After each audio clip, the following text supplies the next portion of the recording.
Assalamualaikum warahmatullahi wabarakatuh. Alhamdulillahirabbil alamin.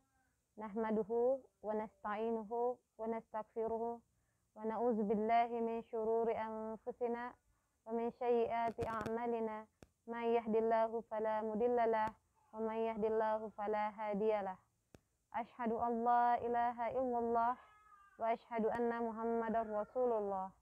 Allahumma salli ala sayyidina Muhammad wa ala ali sayyidina Muhammad, amma ba'du.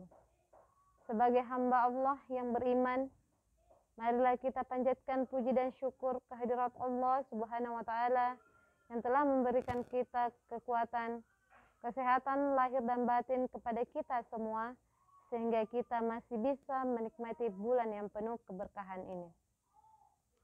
Salam dan salawat kita kirimkan kepada Nabiullah Muhammad sallallahu alaihi wasallam yang telah mengantarkan kita dari zaman jahiliyah menuju zaman modern sekarang ini. Semoga kita semua termasuk hambanya yang taat, yang berhak mendapatkan syafaatnya di akhirat kelak. Hadirin keluarga Nurul Fikri Makassar, anandaku yang kami banggakan dan kami cintai karena Allah, serta ayah bunda yang kami muliakan.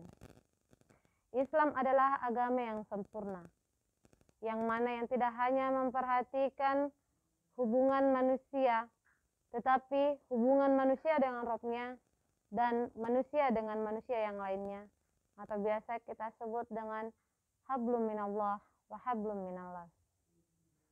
Dan salah satu ajaran Islam yang mempengaruhi dua hal tersebut adalah menjaga kebersihan.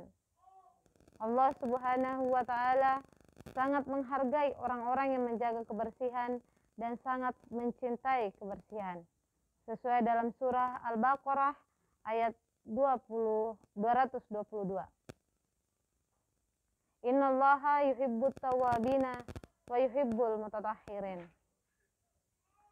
Sesungguhnya Allah sangat menyukai orang-orang yang bertaubat dan menyukai orang-orang yang mensucikan dirinya.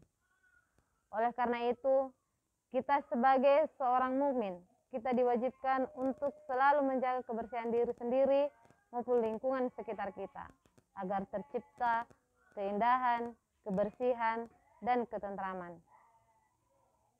Anandaku sekalian, namun akhir-akhir ini sering kita menyaksikan musibah yang sering melanda di muka bumi ini, terkhusus di negeri kita tercinta. Musibah yang datang secara silih berganti. Banjir, gempa bumi, tanah longsor, kebakaran hutan, itu semua tidak terlepas dari ulah tangan-tangan manusia yang lalai dan tidak bertanggung jawab. Dari kebiasaan membuang sampah sembarangan, membakar hutan, pembangunan gedung-gedung tanpa mengindahkan kestabilan tanah, dan masih banyak lagi kelalaian yang lainnya. Dan ini bukan karena kezaliman dari Allah Subhanahu wa taala, tapi karena ulah manusia. Seperti dalam Al-Qur'an surah Ar-Rum ayat 41 yang artinya, telah tampak kerusakan di darat dan di laut disebabkan karena tangan-tangan manusia. Allah menghendaki agar mereka merasakan sebagian dari akibat perbuatan mereka, agar mereka kembali ke jalan yang benar. Terkhusus di bulan Ramadan ini, sebagai bulan yang dinanti-nantikan oleh setiap muslim, Ramadan tidak hanya dijadikan untuk memperkuat keimanan saja, tetapi juga ajang untuk berkumpul dan bersilaturahim dengan keluarga. Biasanya, acara kumpul-kumpul tidak lepas dari acara makan-makan ataupun aktivitas keluarga lainnya. Tanpa disadari, kegiatan berkumpul ini sepertinya tidak hanya menyisakan kenangan, tapi juga menyisakan sampah.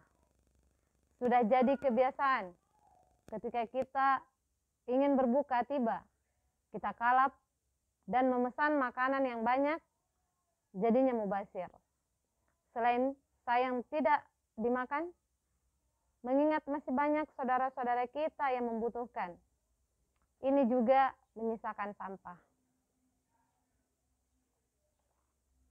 Karenanya, alangkah baiknya bila kita lebih bijak menjalani Ramadan yang sudah tinggal hitungan minggu ini dengan menerapkan konsep Ramadan hijau untuk tetap menjaga lingkungan kita.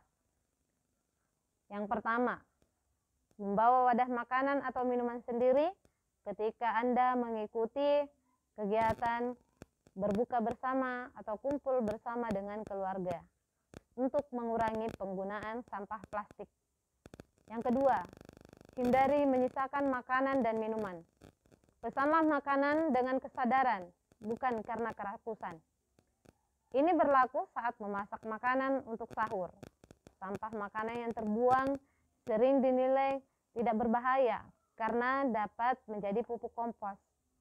Padahal, jika tidak ditangani dengan benar, dapat membahayakan lingkungan karena dapat menghasilkan zat metana yang merusak lingkungan. Allah berfirman dalam Al-Quran surah Al-Isra ayat 26 dan 27 yang artinya, "Dan janganlah kamu menghambur-hamburkan hartamu secara boros, sesungguhnya pemboros-pemboros itu adalah saudara-saudara setan, dan setan itu adalah sangat ingkar kepada Rabb-nya." Yang ketiga, jaga kebersihan saat sholat Id. Nah, yang satu ini paling tidak boleh dilupakan. Pada saat sholat Id, umat kerap meninggalkan selebaran koran di halaman masjid. Ini menjadi rutinitas setiap tahunnya. Dalam arti, hampir setiap tahun selalu ditemukan sampah koran ataupun bungkusan sisa makanan untuk umat yang menunggu keluarganya di sekitaran masjid. Nah, yang keempat, hindari bingkisan dari bahan plastik. Bingkisan lembaran kerap menjadi salah satu kewajiban untuk diberikan kepada rekan kerja maupun keluarga. Nah, untuk lebih cerdasnya, pilihlah bahan untuk bingkisan yang ramah lingkungan. Inilah salah satu langkah kita untuk menebarkan kebaikan, menjaga lingkungan sekitar kita di bulan Ramadan ini. Ini yang bisa kami sampaikan pada kesempatan ini.